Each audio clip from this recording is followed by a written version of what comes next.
This morning we're going to kick off a new series, starting again, starting afresh.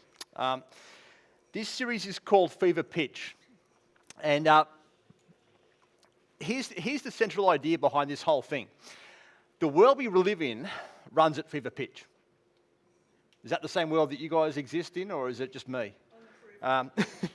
If you clear all your emails out of your email box and you press refresh, it won't matter. They haven't really gone too far at all. That is, of course, unless you're one of those people in our church, and I know a few of you who have these email boxes that have like 4,500 emails in them, and you've just sort of just given up. And if that's you, that's okay. Let me share a couple of my issues, because I'm pretty sure they resonate with most of you.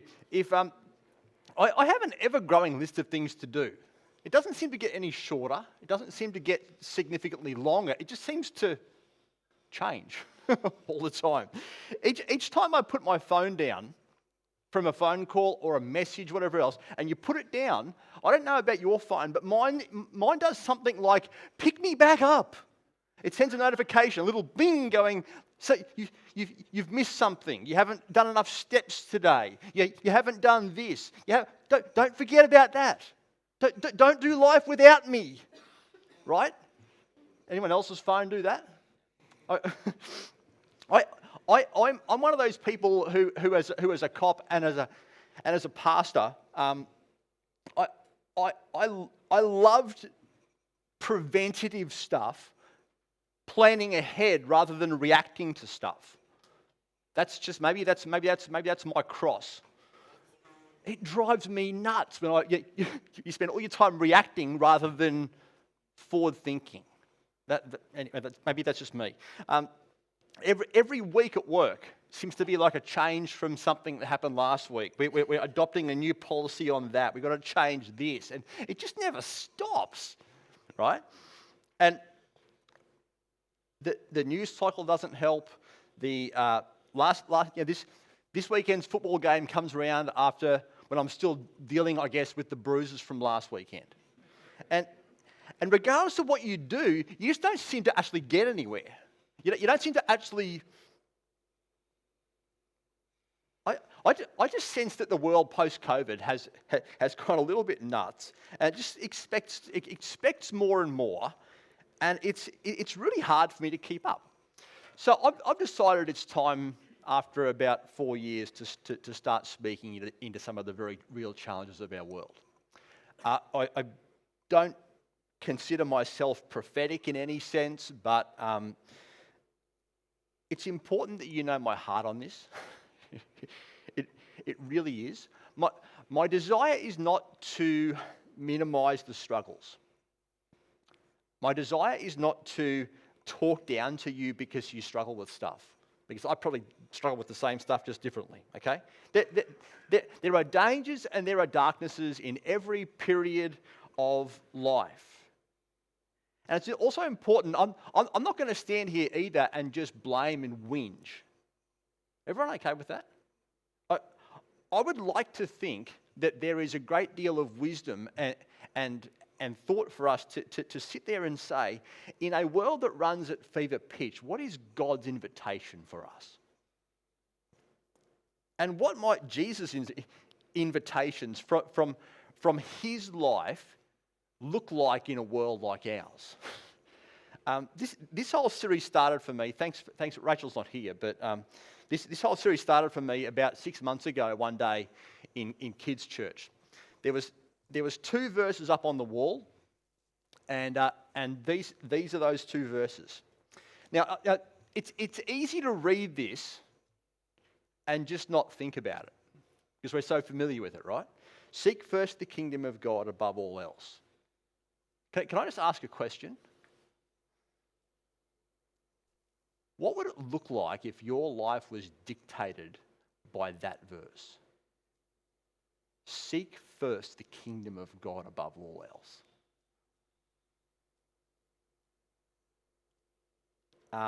Jesus said, I am the way, the truth, and we know a lot about the truth We get up here every week and share about the truth, and I'm not going to change that. But it's often, I think, the countercultural life and the practices of Jesus that are so fascinating, I think, in many respects. So we're kind of combining about 4 different things into a series. I hope this makes sense. We're sort of combining the challenges of what it is to live in a modern world. We're sort of combining what does the church of the future then look like? We're sort of combining into what does it mean to be spiritually formed by the practices of Jesus rather than everything else in our world?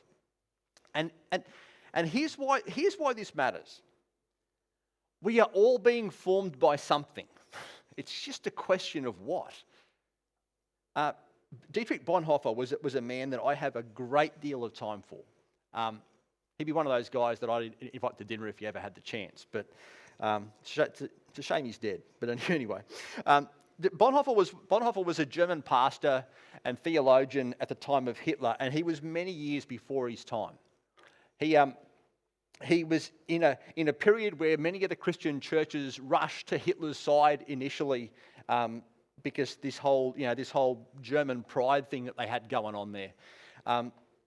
Bonhoeffer, I think, saw prophetically some of the challenges coming with that, and he couldn't stand back and do nothing.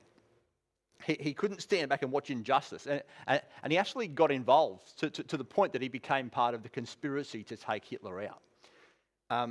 He helped run an underground Bible college at a place called Finkenwald, and he intentionally built into the people who were there the cost of discipleship.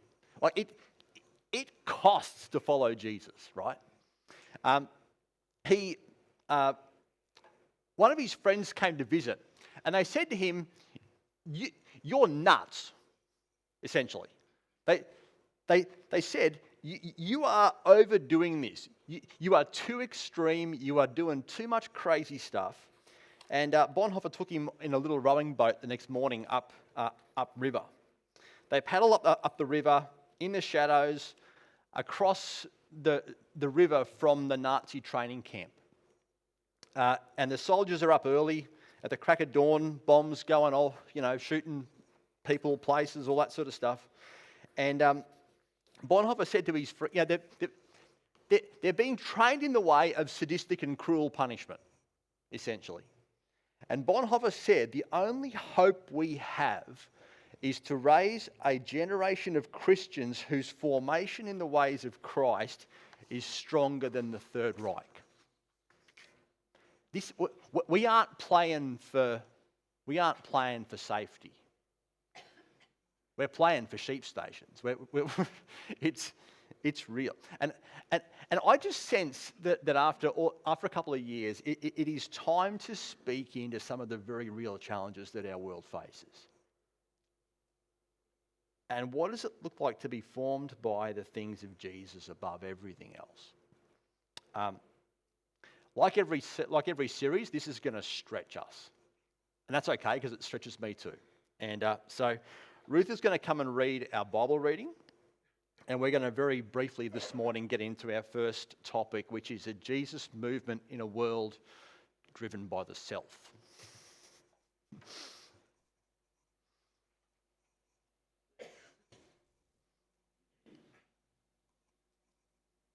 The reading comes from 2 Corinthians 5 verses 14 to 18. Either way, Christ's love controls us. Since we believe that Christ died for all, we also believe that we have all died to our old life. He died for everyone, so that those who receive his new life will no longer live for themselves. Instead, they will live for Christ, who died and was raised for them. So we have stopped evaluating others from a human point of view. At one time, we thought of Christ merely from a human point of view. How differently we know him now. This means that anyone who belongs to Christ has become a new person. The old is gone. A new life has begun. And all of this is a gift from God, who brought us back to himself through Christ. And God has given us this task of reconciling people to him. Okay, thank you, Ruth. Let me just read that verse 15 again. It says, he died so that those who would receive his new life, that's us, everyone okay? Would no longer live for themselves. All right? Here's what you need to know, okay? At the default position of sin is one where everything begins and ends with me. And I think our culture has evaluated the idea of self and identity to the point of an obsession. The unwritten rule of our world, let's just be honest about it, is you do you. That is the model of human flourishing today.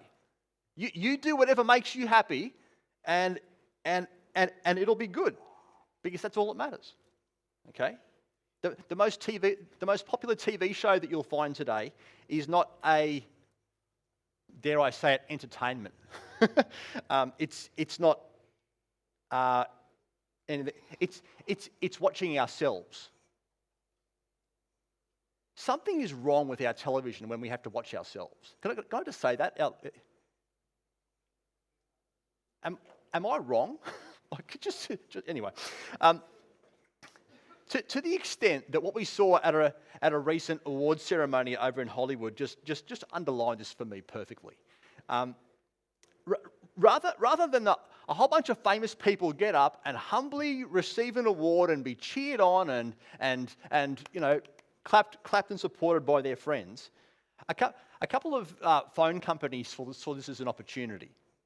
They handed out some new smartphones to some image very conscious celebrities with new improved selfie mode, with some great image management features and easily shareable online. And I think you can imagine what happened next. The sales of that phone skyrocketed. Let's not whinge about it. That's just the reality of where our world is. Okay? And reality number one is this. Our world is driven by the self. It just is. And at the very core of what it means to follow Jesus, there is a radical and very countercultural invitation to join an eternal kingdom, which means dying to self. Okay? You might remember we spent weeks last year in Mark chapter 8, up here, that whole "get behind me, Satan" passage. Everyone remember the fun of that? Jesus finishes with some words, and look, and these words are confronting. Is it okay to say that? They're meant to make you squirm. Okay? Jesus called to the crowd and said, if any of you want to be my follower, you must turn from your selfish way. That's going to be your default position. Okay? You must turn from your selfish ways, take up your cross, follow me. If you try to hang on to your life, you will lose it. But if you give up your life for my sake, you will save it. What do you benefit if you gain the whole world, but you lose your soul? Did anybody else notice the temperature just change in the room? I did. Because there is something unnerving, isn't there, about being confronted by it. There's something uncomfortable about something in here being called out that says that it's uncomfortable to hear the truth. That if you are driven by the pursuit of everything in our world, title, prestige, power, position, money, whatever, that the bottom line is you can have it all and you can accomplish it all if you are driven to do it, but you'll end up losing everything and finding nothing. That's where it takes you. And Jesus is saying that at the very core of what it means to follow me is and embracing the life I'm trying to give you is giving away all of my sin and my shame and accepting God's forgiveness and grace is faith 101. Okay? But then faith 102 is at the cross, there is a radical surrender of the rest of my life without reservation to Him. And can I just say that it's really, really difficult to graduate from 101 to move to 102? In fact, my great concern with a lot of Christians today, without looking at anybody, I'm not looking at anybody. Everyone okay? My great concern in people thinking about 101 to 102 is it's really hard to get there. Too many Christians, I think, stop at 101 rather than embrace 102, which is where people like Bonhoeffer would say this, that the cross is laid on every Christian. The first Christ suffering every man or woman must experience is the call to abandon the attachments of this world. It is that dying of the old which is the result of an encounter with Christ. Or when Christ calls a man, he bids him to come and die. So as I smile and do the nice pastor thing, can I tell you, my heart is breaking today to ask you how much of yourself is being or has been put to death by the cross of Jesus Christ.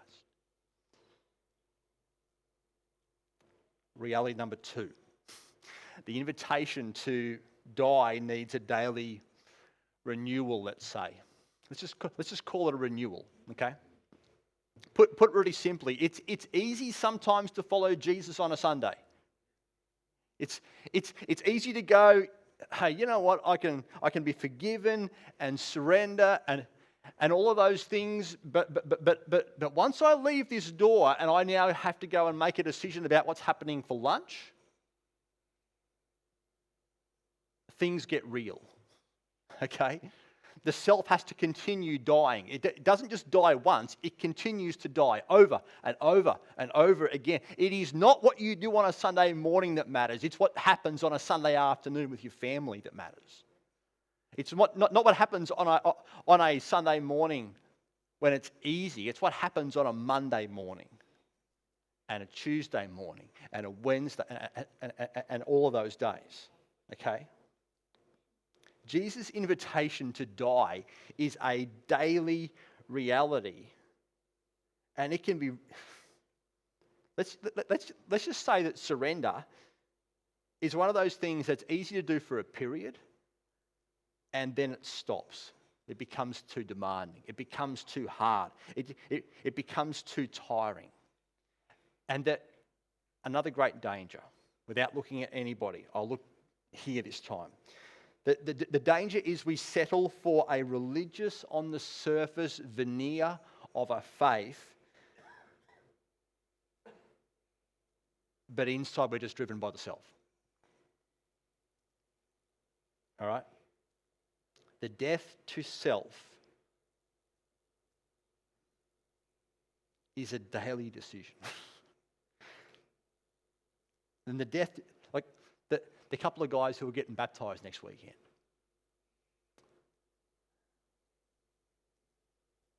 That is a very significant death to self, but it's just the start, isn't it? It's just the start. Which leads to reality number 3. Jesus invites us instead to a life lived for his glory. That's what this is about. Okay? This is why the verse that I shared at the start this morning was so radical. Seek first the kingdom.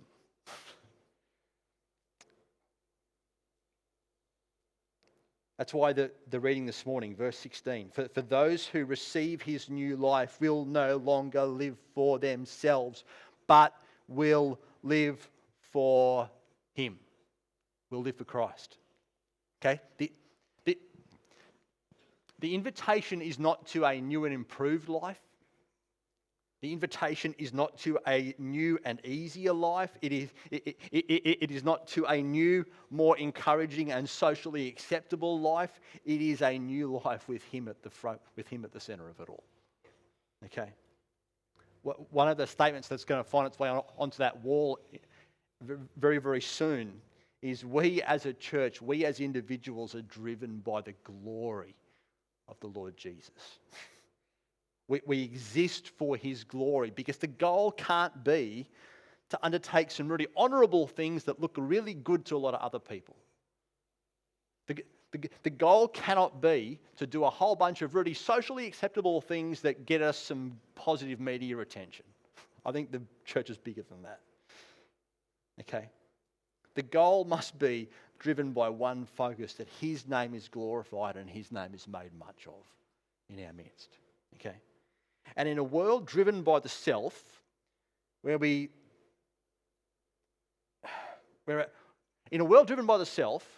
our greatest desire is to be people over here who live for his kingdom, that's going to be a struggle,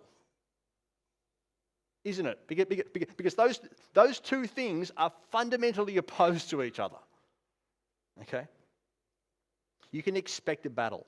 Later on in the year, I'll do a series on generosity. And that's not about money. Money's part of it, but it's not about money. Okay? Here's what it looks like to be driven by his glory rather than everybody else's. It means I contribute the extra time to serve, stay longer, go to that prayer meeting or that worship meeting when personally it's downright inconvenient. It means I go the extra mile to give something that I know that God is asking me to do when there are so many other personal needs that could so much easier benefit from that. It means I make the phone call or I set aside time to check on somebody else that I've been thinking about when it would be so much easier to think about my own struggles. And dare I say it, it would be so much easier to do self-care. And I'm not against self-care, okay? You will go nuts if you don't look after yourself. But there is a cost to following Jesus at the same time. It's important I say here that we don't expect perfection from anybody in our church. Everyone okay with that?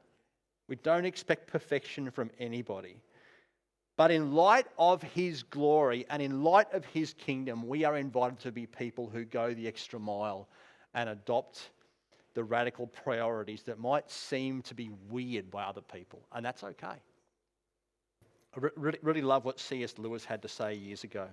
You don't discover your real self until you give up the rest of yourself. I think there's a lot to be said about what it means to start living in his sufficiency rather than in our sufficiency. But that's another sermon for another day. So having said all that information and having given you the download of everything on my brain, if we just accept that the pull of self is going to continue strongly in our culture, and the pull of self is going to continue, and goodness knows it does, in every one of us, how do we be a people driven to a life of selflessness? How do we start a Jesus movement in our church, driven not by the love of self, but by the love of God and by the love of other people? Can I just suggest, and I'm not going to overthink this, but I think it's worthwhile looking on a regular basis at the life of Jesus and the example he set for his followers, and for us to train ourselves to be driven by the same things he was. One practice we would see in the life of Jesus would be hospitality. And so here's an example. If you're driven by the self, and your life is overly driven by the self, what do? You create space for a meal with other people who are different than you. That's what Jesus did. Hospitality is not an optional thing for Christians, for extroverted people with enough money who have got a good house and want to keep up appearances.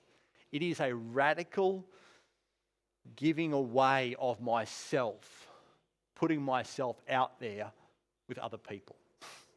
That's the way of Jesus. Okay? If you're a reader, If you're a reader, Rosaria Butterfield wrote a book, The Gospel Comes with a House Key. Amazing book. She was a lesbian. She was a professor. And her core basic belief was that every other community group in the country and every other community group in the nation does a far better job of selflessly loving people than the church does. And look, let's just be honest, there's probably some truth in that, isn't there? A pastor and his wife read her writing. They reached out to agree with her, and they reached out to invite her to dinner. And over the course of a lot of invitations to dinner, and because she was researching, she said, "Sure, I'll come and have dinner with you." What they didn't know was that over the course of a whole bunch of dinners and a whole bunch of conversations, they would show her what it looks like to follow Jesus. And she came to faith. Today, she is married to another pastor. She has kids of her own, foster kids, a practice of hospitality, just extra chairs at the table, a life marked by the things outside of self. And this is her take on hospitality. Imagine a world Christians are the go-to people, where the practice of hospitality and others-centered love marks their lives, where you see strangers as neighbours and neighbours as family, God's family. Hospitality recoils at reducing a person or a category or a label, and instead sees something of God's image in the eyes of everyone. Those who live it see their homes and resources as God's gifts for the furtherance of his kingdom. Fascinating stuff, hey? In a world that elevates the self, the call of Jesus has always been and will always be something really radical. It's never going to change. This week in Sydney, we saw it. After being stabbed by an extremist, Bishop Emmanuel's first concern was not his own stab wounds. It was to put his hand on his attacker's head and start praying for him. Notice that? That is what it means to be people who are not driven by the self, but are driven by the things of Jesus. And my question, as I finish very, very simply, having gone way too long this morning, is will you let him do that in your life today? Will you let him take the self away and start remaking your life to be more like his?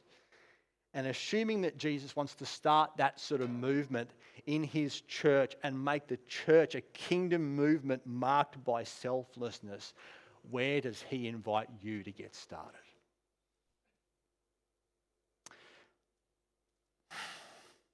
God, I thank you that your ways are significantly different than anything we would expect.